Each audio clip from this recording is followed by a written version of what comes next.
What's up guys, Readiness Rations here with you again. Today we're going to be checking out an MRE from Turkey. This is a Turkish Tada brand outdoor meal, 8-hour ration pack. Turkish food is some of the very best in the entire world, so I'm super excited to see what's being offered in this meal kit. Before we dig into this meal ready to eat, don't forget to give the video a thumbs up if you like seeing these ration reviews here on YouTube. Subscribe to the channel so you don't miss any of my future reviews, and drop me a comment letting me know what ration you would like to see me review next. This Tada MRE is a 1 meal ration pack, so it is meant to sustain an individual for 8 hours. The total meal kit is 550 grams, which equates to 730 kcals, and this menu does contain meat. On the back side of the package, we have a full contents list, some information about the included ration heater, and a pretty faded date that looks like March 2023 to me though. This is a really oversized bag for the amount of contents that it has. This Tada brand also does a 24-hour ration, and I think they're using the same bag for both their 24-hour ration and their single meal 8-hour ration.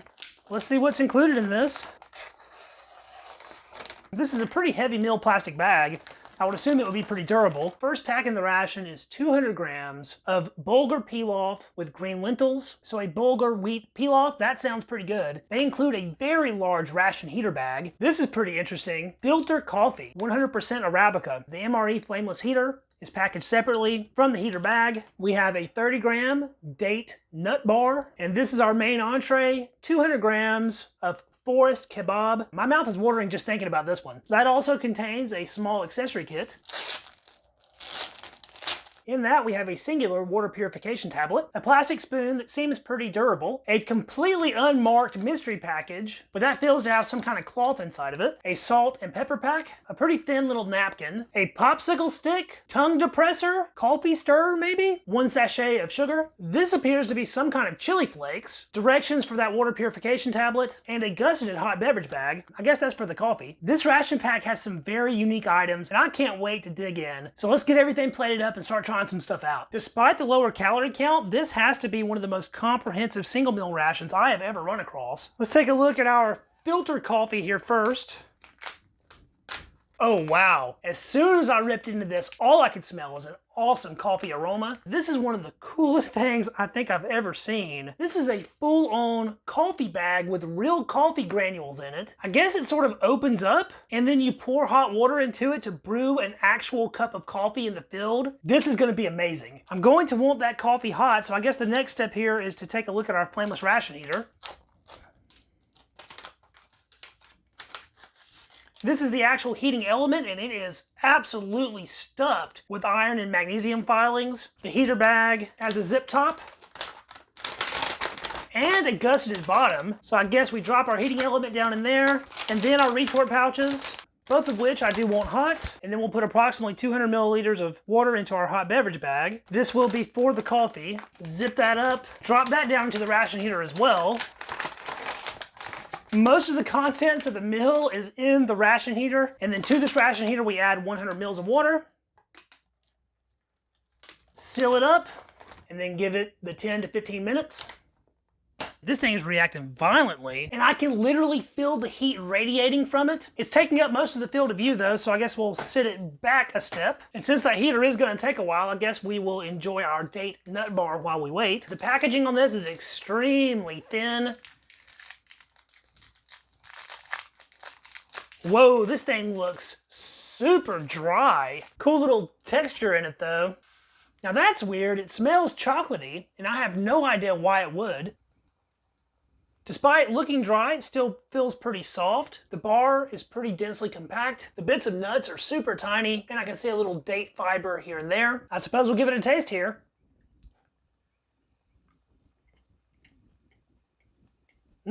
The sweetness level in this is like a 10 out of 10. It is oddly similar to chocolate, but not just any chocolate, specifically orange chocolate, the kind we traditionally have around Christmas. It has a chocolatey, citrusy, orange type flavor.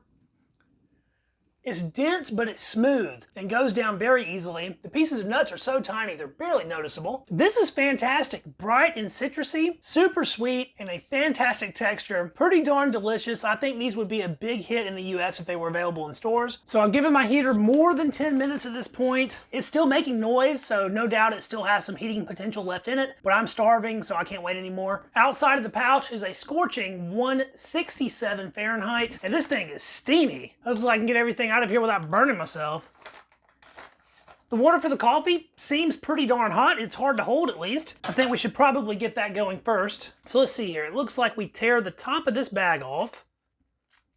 And there's all of our coffee grinds. Pull these ears and sit those on the outside of the glass. And then we very carefully pour in our hot water to brew us a nice cup of coffee. I've never run into a drip coffee in a ration before. This is very cool. Check that out. It's just dripping through the filter, and then we'll give that some time to finish brewing. Temperature on our force kebab is about 100 degrees Fahrenheit on the outside of the pack. This has a lot of liquid in it, it feels like. I was expecting a sauce a little bit darker than this is. It's pretty light in color. Smells super meaty. That's almost like a soup by itself. Now let's take a look at our bulgur wheat pilaf. Oh man, the spices smell so good.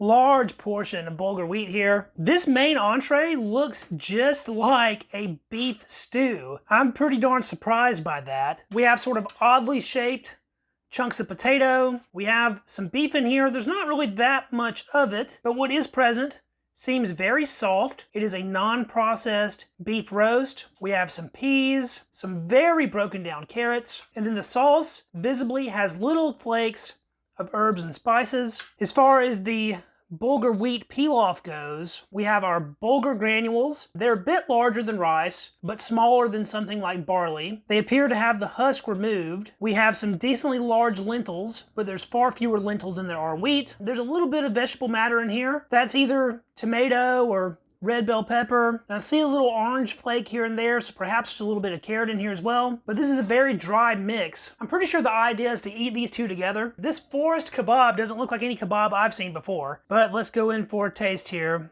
Get some potato, a couple peas, and a nice chunk of beef to start it out. Turkish forest kebab stew?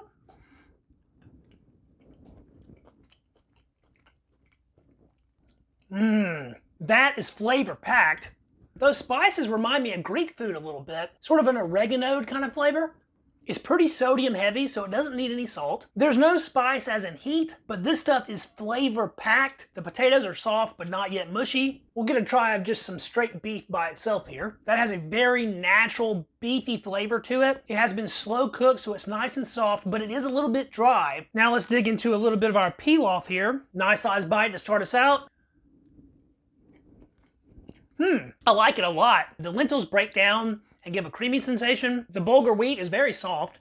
It is a little bit dry, but it doesn't lack for flavor at all. It's a little bit hard for me to describe because it's such a departure from anything I've tasted before. The closest thing I could equate this to would be sort of a Spanish rice, but it's still very different from that. We'll isolate a little bit of the red vegetable in here to see if I can figure out what that is. The essence of whatever vegetable that is so ingrained in the mix that it kind of just all tastes the same. This is very hearty and filling. Standalone, both of these components are fantastic, but I think it's finally time to try them together. So I got some of our bulgur here and some of the stew from the kebab down the hatch. 100% that is where it's at. Wipe off with a little napkin here. This is an amazing combination. That herby, spiced flavor of the kebab complements the very unique flavor of the bulgur perfectly. Outstanding ration food. In fact, this tastes so good that I don't even really want to film anymore. I just want to sit back and enjoy my lunch. We do still have a couple things to get through though. So let's take a look at our coffee here. Remove our coffee bag. It's a light, fresh looking brew. Not nearly as much aroma coming off the liquid coffee as it was the dry grains. Get a sip here. Still decently hot. That is very mild, but good. It's not particularly bitter. It's not particularly acidic. It tastes like a nice light roast, fresh drip coffee, which is darn good and a departure from pretty much any other ration you'll ever run into. I do like my coffee with some sugar, so let's sweeten this one up. And I suppose this little stick is a coffee stirrer, so let's stir that sugar in and give it another shot here sweetened. Cheers. The sugar knocks it up to 1,000. I was expecting a cup that was a little bit stronger, being fresh brewed, but this is the best quality coffee I think I've ever run into in a ration. One last sip there. Let's see what our mystery package is. Oh, it looks like it was a moist towelette. However, almost all the moisture has escaped. Nice, strong cloth construction with a fresh, soapy smell, but it's pretty dried out. I can't put it into this mill without trying out our flavor enhancers here. So first off, we'll add our chili powder. That does just look like some kind of chili flake. Put that right on top of our kebab here. And we'll do the same with our black pepper.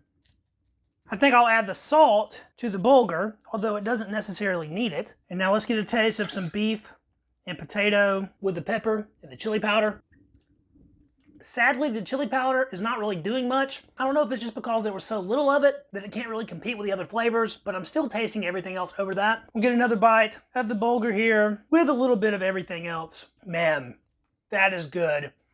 And the extra salt doesn't hurt. This Tada outdoor mill was a delicious single meal ration. The quality on these seems super high, and you're definitely gonna run into components and flavors that you're not going to experience with any other ration anywhere else in the world. If you get the opportunity to try one of these out, I certainly recommend it. These are meant as an outdoor adventure meal, camping and hiking, and it would be hard for me to devise a better meal for that purpose. Everything you need besides water is included. It has a fantastic ration heater, and the food will not disappoint. I'm going to enjoy every last bit of what's left here. If you guys enjoyed the video, don't forget to hit that thumbs up. That helps it out with the algorithm and get distributed out to other viewers. Subscribe to the channel so you don't miss any of my future ration review content, commercial, military, old, new. We do it all here on Readiness Rations. Drop me a comment with your opinions of this Tada meal and the review itself, and I will catch you guys in the next video. See you then.